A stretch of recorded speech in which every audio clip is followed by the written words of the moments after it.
Website cookies. How to add cookies information on your website.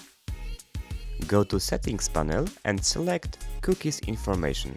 Set the position of the element, choose one of the options top, middle or bottom.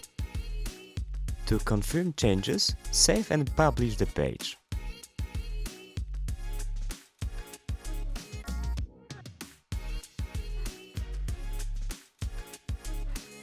Great! Cookies information is right there on the bottom of the page. That's all the knowledge for today. Thanks and see you soon!